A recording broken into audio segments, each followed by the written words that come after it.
Afinal, se os extraterrestres querem causar impacto, por que não aparecem num lugar bem conhecido, como a Casa Branca, por exemplo? Mas o fato é que isto aconteceu. Em julho de 52, a Força Aérea Americana tentou interceptar uma dúzia de objetos voadores não identificados que estavam bem acima da Casa Branca. Esta aparição acabou se transformando no acontecimento de maior impacto no país desde a Segunda Guerra Mundial. Este oficial garantiu na época que os objetos não tinham nada a ver com os projetos secretos que estavam sendo feitos no país. Este outro admitiu que os objetos podiam ter origem interplanetária. E o representante da Marinha disse que não conhecia nenhum míssil ou aeronave com a forma de um disco voador. Para dar uma satisfação à opinião pública, a Força Aérea Americana criou uma unidade de investigação que chamou de Projeto Livro Azul. E Mike Berhel está agora com 2 oficiais americanos que estiveram envolvidos pessoalmente com o projeto. O coronel Robert Friend, que chefiou as investigações por 5 anos, e o coronel William Coleman, ex-porta-voz do Pentágono. O coronel Robert Friend diz que o projeto Livro Azul sempre enfrentou muitas dificuldades, apesar de pelo menos 100 casos investigados por eles terem sido considerados muito preocupantes. Por isso, diz que não ficou surpreso quando o projeto foi extinto em 69.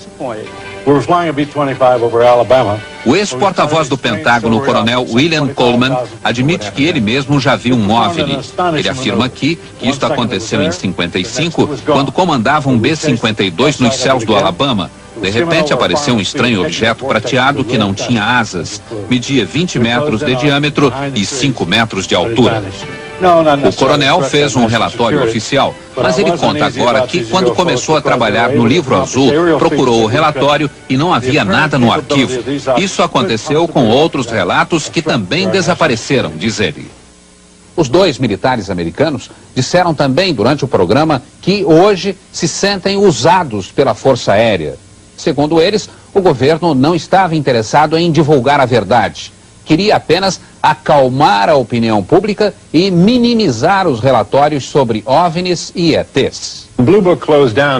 O apresentador Mike Berhel afirma que se esse era o objetivo da Força Aérea, ele foi atingido.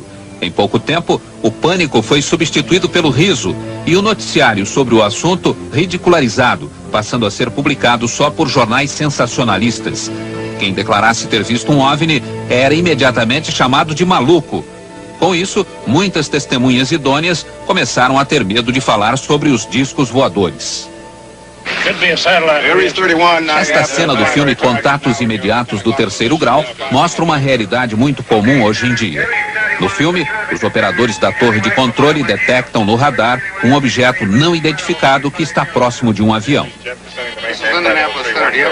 O piloto e o copiloto confirmam que estão vendo este objeto. Mas quando os operadores perguntam se eles querem relatar oficialmente o incidente, a resposta é não.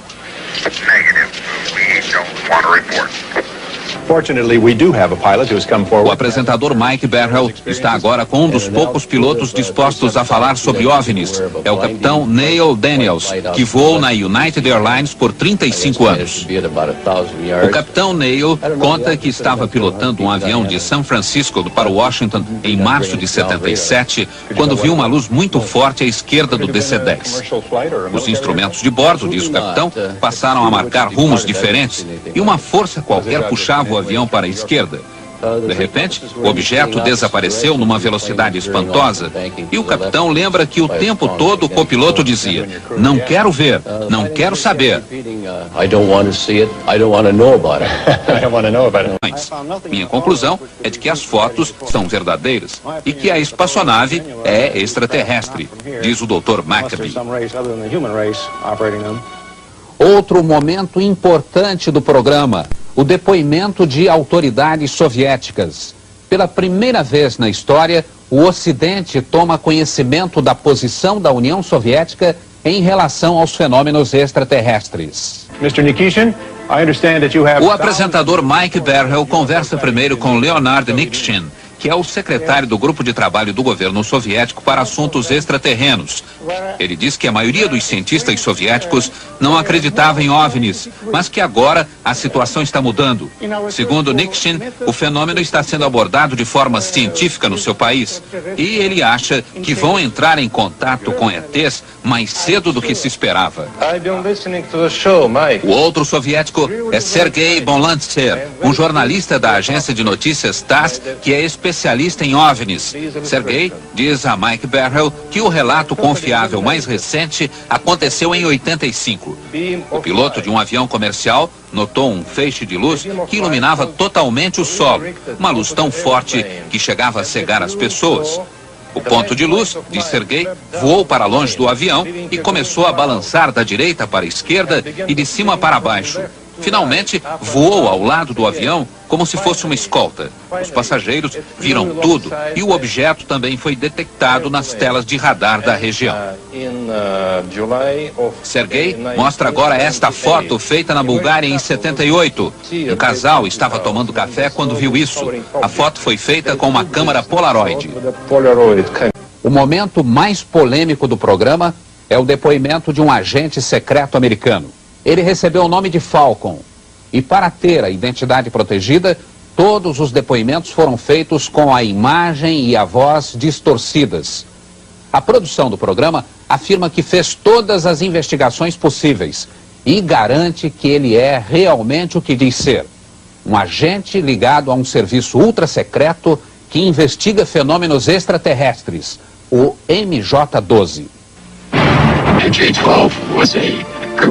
O agente Falcon diz que o MJ-12 foi criado pelo presidente Truman na década de 50 com o objetivo de conseguir informações sobre OVNIs e submeter estas informações à investigação científica.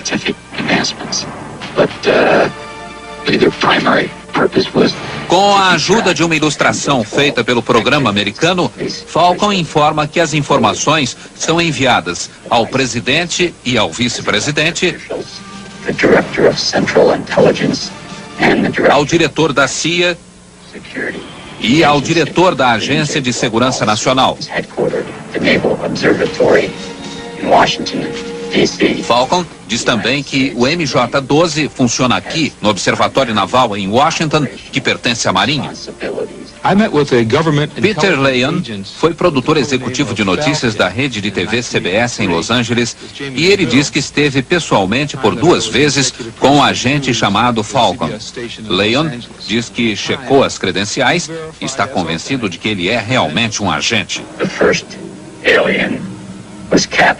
Segundo Falcon, o primeiro grande incidente envolvendo extraterrenos aconteceu em 47 no Novo México.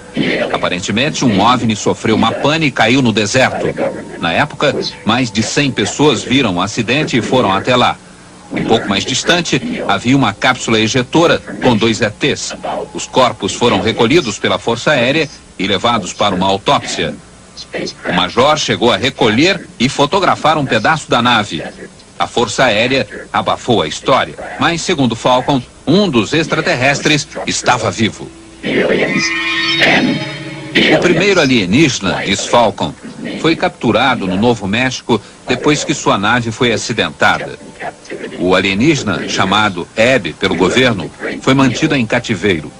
Aprendemos muito sobre a cultura, a raça e as espaçonaves dos alienígenas. Falcon disse que outras naves desceram numa base americana também por problemas técnicos. Mais 2 ETs foram capturados e depois entraram num acordo com o governo. Segundo Falcon, eles tinham o controle total de uma base no estado de Nevada. Falcon afirma que atualmente só um deles vive lá. Este alienígena, diz Falcon, visitou um terceiro alienígena também dentro de um programa de trocas e tem sido hóspede do governo americano desde 82. Falcon diz que eles vivem muito, de 300 a 400 anos, e são muito inteligentes, com um QI superior a 200.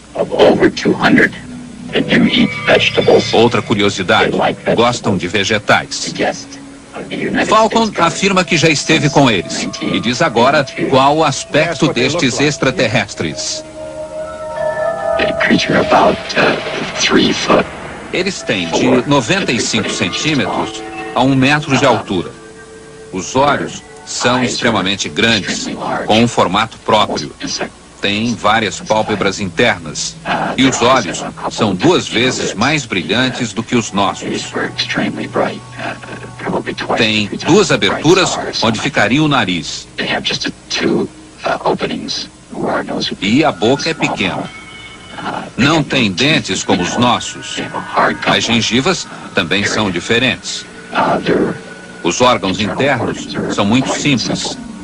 Tem um só órgão que funciona como coração e pulmão. O sistema digestivo também é muito simples. A estrutura da pele é, digamos, uma pele elástica e dura, talvez endurecida pela exposição ao sol.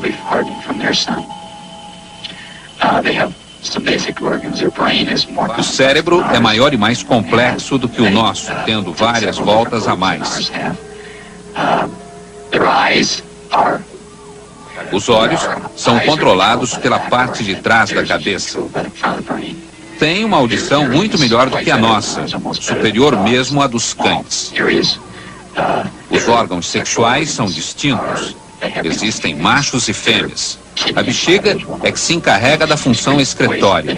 E tem um outro órgão que os cientistas acreditam ser responsável pela transformação de excrementos sólidos em líquidos. Não tem polegar. As mãos só têm 4 dedos. Os pés são pequenos e parecidos com as mãos.